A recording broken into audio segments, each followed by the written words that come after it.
say the most ridiculous thing that I have ever said on this channel. Well, actually, I have said many ridiculous things on this channel. Let's not say that. But like, I am going to say one of the top 10, probably top 5 most ridiculous things. I feel like Emily Henry is going to get me out of a reading slump.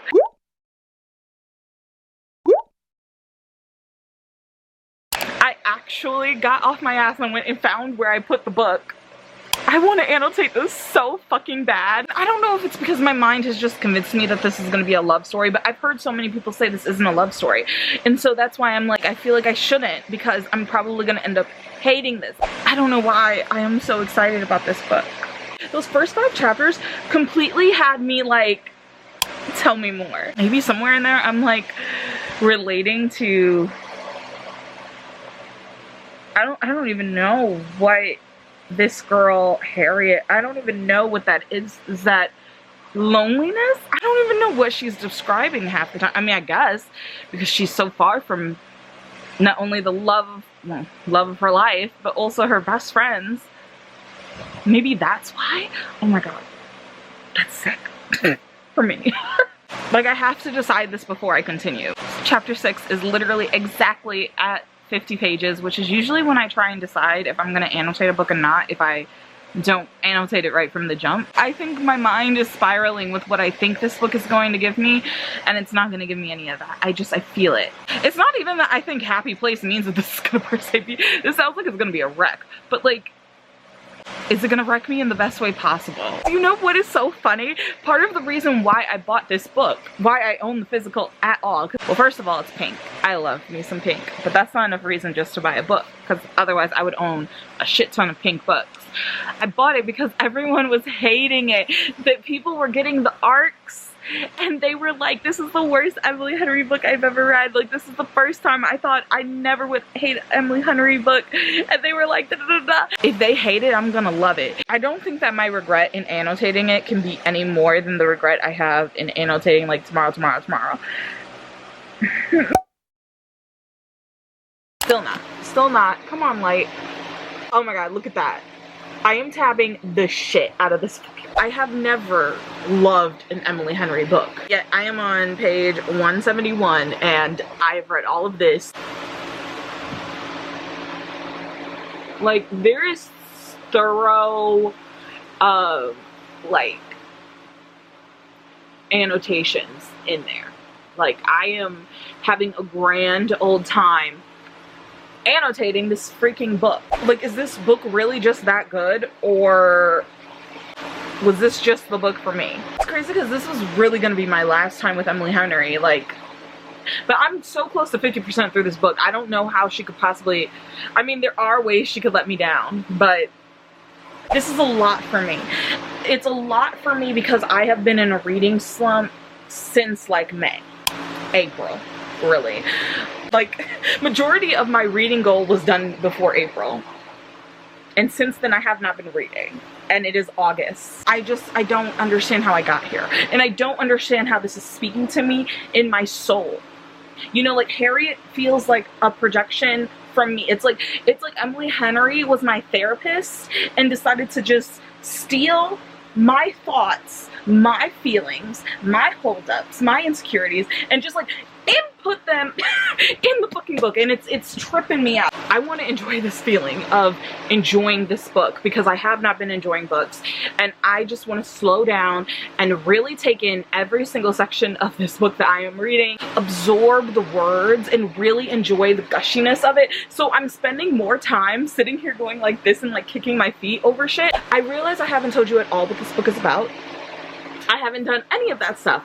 This is also stuff that I'm really bad at. I always kind of just talk with the assumption that people know what I'm talking about, and if you don't know what I'm talking about, you're just listening to my reactions and you're like, okay, maybe I need to figure out what goes on in between there, because like, what the fuck is she talking about? This is about well, okay, I think the way that it was sold to me, or like the way that I most heard people pitch it, was like, oh, it's a group of friends and there's like this one couple who is like the couple. They're like mom and dad, like you just love them, and they like kind of make you feel like, oh, love exists. But because you're so intimately close with them, it even more feels like, you know, like, They also, as a friend group, have this tradition of going to one of the friends' lake house. They're having like one last trip to the lake house before, I guess it feels like a lot of things are changing because the friend's dad is selling it, and yeah, so they kind of want to do it big. And the other thing is that people don't know that Wyn and Harriet, who were engaged, are now not, and they broke up, and it's been 6 months, and they are trying to pretend that everything is still okay. And we're starting with Harriet arriving at the lake house. She didn't know that Wyn was going to be there. She blocked his number, so she had no way of him contacting her or anything like that. He broke up with her over a 4-minute phone call, which, like, fuck you. Then immediately mailed all of her shit to her, and so she mailed all of his shit to him, as she should. Parth and Sabrina is also the one who owns the lake house, or her dad owns it, gonna sell it. They're gonna get married. They're kind of doing it impulsively. It's kind of like, we want to get married now, but then we'll have a big wedding later. They called Wyn and were like, yeah, you need to come. There's no way you're missing this. So that's why he's there. Sabrina did not tell Harriet. They thought it would be a sweet surprise for her fiance to be there, and it wasn't. They didn't know. So now they kind of wish that they told their friends, but now they're stuck in this situation. I've been reading the book, I've been loving the book, I've been dissecting the book and finding connections in the book and things that I like. I frankly, from Harriet's point of view, she loves that man. Like, I'm sorry, she does. But my thing is I'm trying to figure out what is Wyn's deal. You know what I'm saying? Like, I'm trying to figure out what is his deal. Like, why did this happen? We're currently at this part where Harriet thinks that he is in a relationship with someone else. Like, he has fallen in love with someone else in the 6 months, and he's like shocked that she has not moved on. I don't believe that though. And I know everything is lining up perfectly to be that, but I just don't think that's it. I doubt at page like 170 we would already know, you know, the big reveal of like why he gave her that 4-minute phone call suddenly and was like, here's your shit, you know, and is done with her. That's so sick. It reminds me, it makes me want to play potential breakup song. This is the, except it wasn't her fucking birthday. That's beside the point, we're getting distracted. The first night that they came to the lake house, and she got drunk that night, she threw up on her shirt. He changed her shirt and she was like, get me the rodeo t-shirt. He does. He puts her in the rodeo t-shirt because it's her favorite t-shirt. That t-shirt's her favorite. She gave it back to him. She had it at her location because they were long distance fiancés. Did I say that? I actually don't know if I said that. Well, he lived in Montana and she was in San Francisco, so they were long distance fiancés, which is why it was a phone call. Anyways, that's not the point here. We're talking about a t-shirt. Now, this is a very intimate detail. Why did he bring the t-shirt? Like, at all. Like, the ring I can understand, even though it's weird that he hadn't sold it yet. But, you know, thank God he didn't, because that would have been the biggest giveaway of the lie. Why did he bring the t-shirt, though? Like, you're running out the door, you grab the ring. What makes you go back to the t-shirt drawer? What makes you go and make sure you grab that because you know she loves it? The fact that she recognized the t-shirt just from like the spot that it fell on her and the sheerness of it. She recognized it before she even looked at the image on the front of the t-shirt. That's how much she loves that t-shirt. I'm at chapter 17, right? And right here it says happy place, right? Now, I will confess something. I don't read chapter titles. I never read like the quotes before chapters. You know, sometimes they do that. I don't read those. That's not my thing. But this time I happened to look and I noticed that chapter 17 was titled Happy Place, and it's Montana, right? Now this book I don't really think has shown us many locations other than like small little flashbacks mid-chapter. The only other place that has like a happy place on it is the lake house. There was also a chapter in here where she's like, go to your happy place, go to your happy place. Like, it's this whole like therapist thing, and she's like, go to your happy place, and then she's like, not that one. And I was like, what? I remember I marked it because I was so confused. This one. She says, she says, not that one. Do you see it? She says, not that one. Did she mean this one? Is this her other happy place? Being with him in Montana? Because I might hit him. I probably will, because he is so insecure. He's so insecure. Like, listen to me. This man is beautiful. He's stunning. He's gorgeous. But he just feels like he's stupid. He feels like no one will ever want him because he thinks he's boring. He has nothing to like give to the conversation. He thinks that like there's no way. There's no way. Like, they literally said, like, if you could have another life, what would you be doing? And he's like, I want to live in Montana or be in Montana. And they're like, Montana, like, you already grew up there. And he's like, no, I would want the life, I would want to know the life that would have happened if I would have just stayed there. And my battery's about to die. So maybe I should take that as a sign to like keep going and just like shut up. And maybe that's a stupid theory. Maybe I'll come back and I'll be like, damn it, Zoe, you were so off. Which, I mean, it happens, but that's just where I am right now. She loves him so much. She would go and live in Montana with him.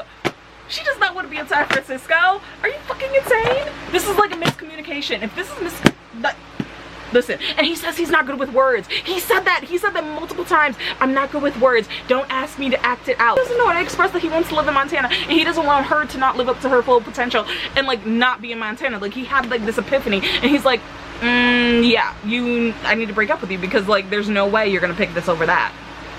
Like, you could be with this smart man who is brilliant as you are brilliant. Oh my god, I swear to god if that's it. I just listened to chapter 19. I don't think I took one breath during that whole chapter. I think I was just sitting here holding my breath the whole entire time. You know how devastated I'm going to be if this story takes a turn and it's horrible and like these two people don't end up together somehow, some way. I need to get some pieces put together. So like, he was in San Francisco, he was miserable, his dad died suddenly, no one was expecting it, his mom is sick, he went back to Montana to take care of her. Montana is one of her happy places, and like, he knew that looking at her pottery, and pottery is what she took up when they broke up, and like every single one of her potteries is like thinking of him, and like, I might cry. Like, I am so, like, my whole future in reading is like depending on this book right now.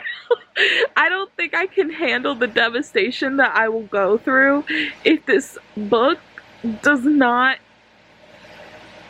end happily. I really just don't know how this is gonna go. And maybe it's because I'm trying to like prepare myself for if this goes badly, like, you know, because I don't know fully why people hated it so much when they were reading the arcs, why people swear this is not Emily Henry's best book. And I know it's just like other people's opinions, and like it always has to depend on what I want, because like how many books have I liked that are like, you know, like trashy romance books.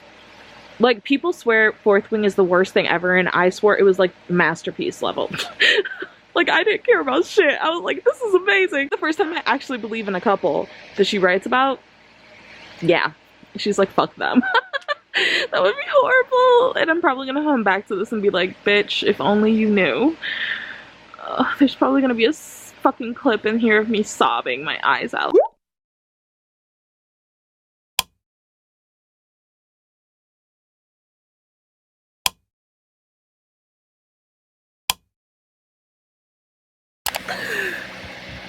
I finished. That book was everything to me.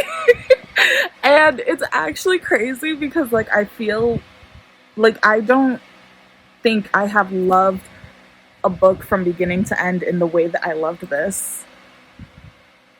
I wanted to cry multiple times. The tears didn't come, but like I could feel it trying to come.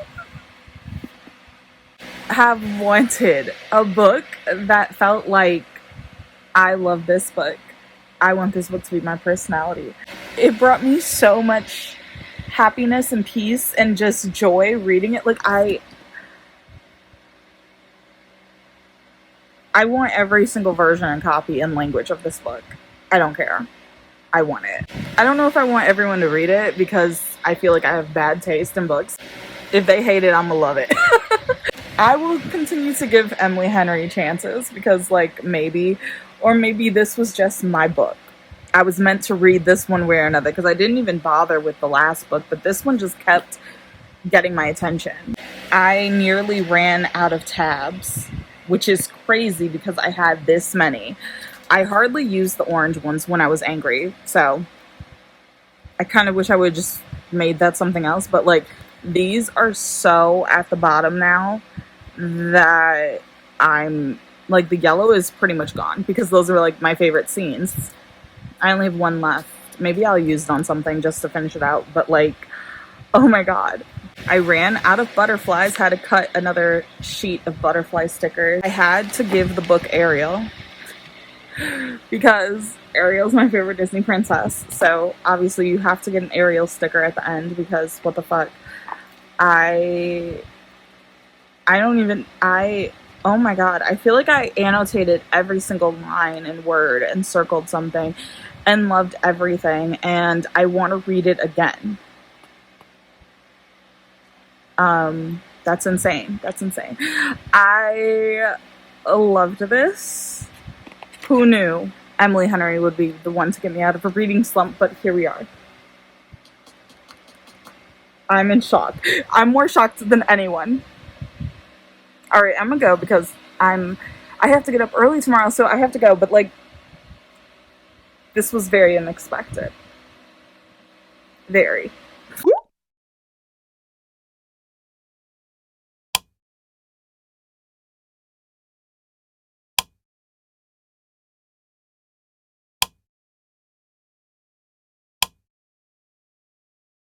Only dive into dreams, baby.